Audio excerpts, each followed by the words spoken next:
Mainit na po yung ating mantika. Mag-start na po tayo. Unang gagawin po natin ay iprito itong carrot at potato. Yan. Buburan natin ng asin para may lasa na po. Yan.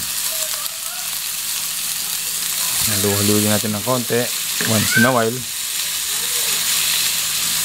hanggang mag-brown na po sila.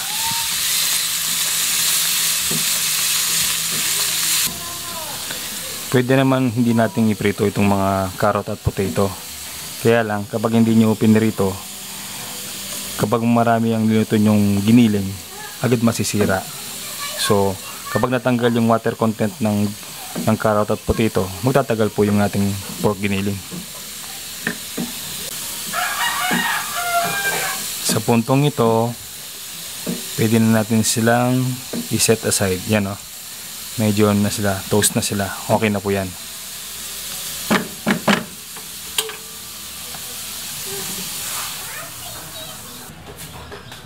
Balik na po natin itong kawali.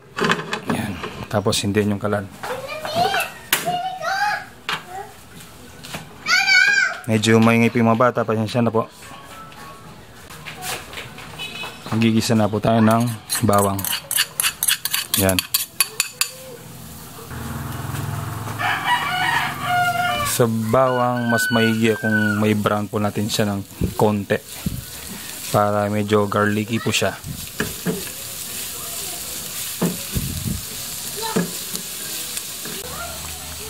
Pagkalipas ng 1 minuto, kung titignan nyo po natin, yung bawang natin ay medyo brown na po siya.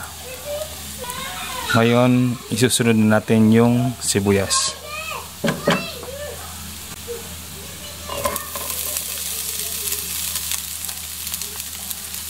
Yung hiwa ng ating sibuyas ay parang pangsisig.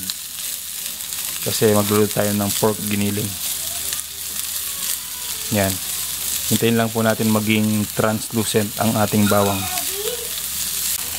Bawang at sibuyas pa lang, ang sarap na ng amoy.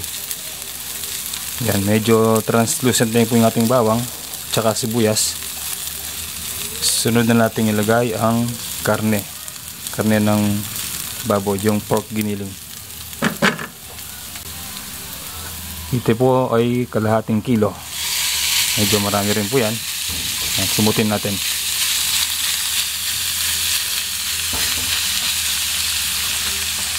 Ilalagay po tayo ng asin. Yan. Tansya meter lang po. Tansya meter.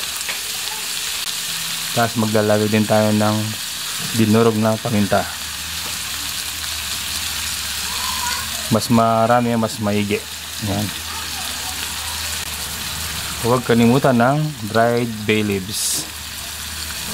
Yan. Hintayin lang po natin maluto yung other side. Tapos mamaya i-flip natin siya. Or haluin.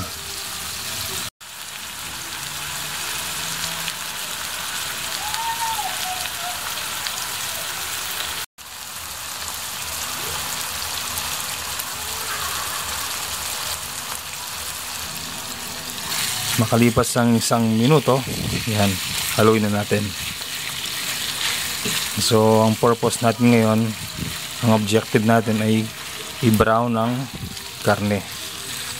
At dapat mawala yung water content niya para mawala yung lansa.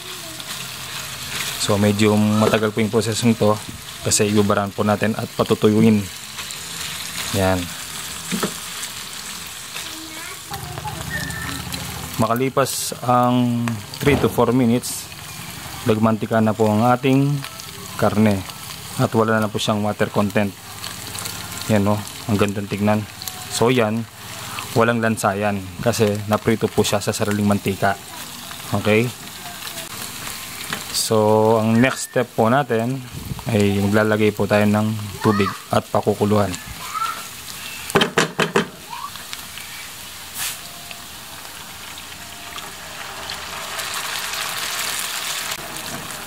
Isama ko na rin tong oyster sauce. Ayan, simutin natin. Haluin natin ng sandali.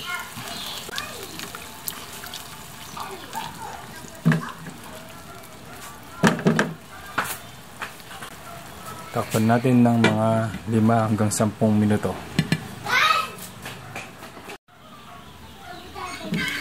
Makalipas ang 7 minuto, yan.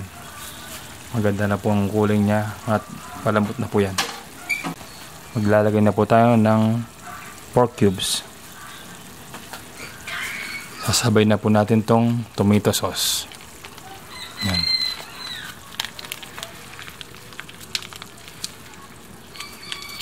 Pigang-piga.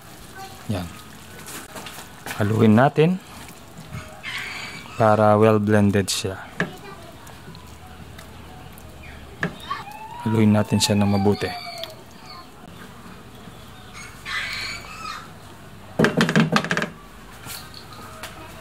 Takpan natin ulit ng mga 2 minuto. Balik po tayo. Balik po tayo after 3 minutes. Yan. Haluin natin. Yan. Ganda ng kulay, oh.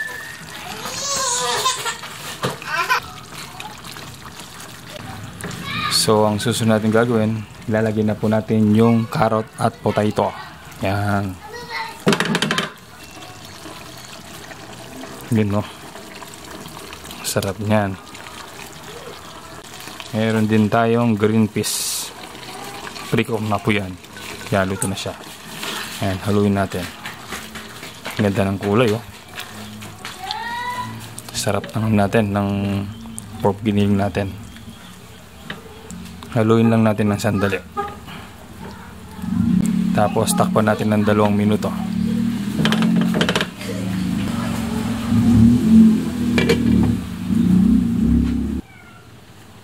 Balikan po natin after 2 minutes.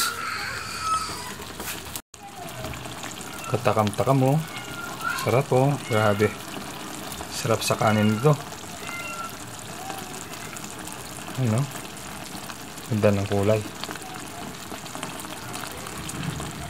Last and final step, ilalagay na po natin ng pasas or raisins. Yan.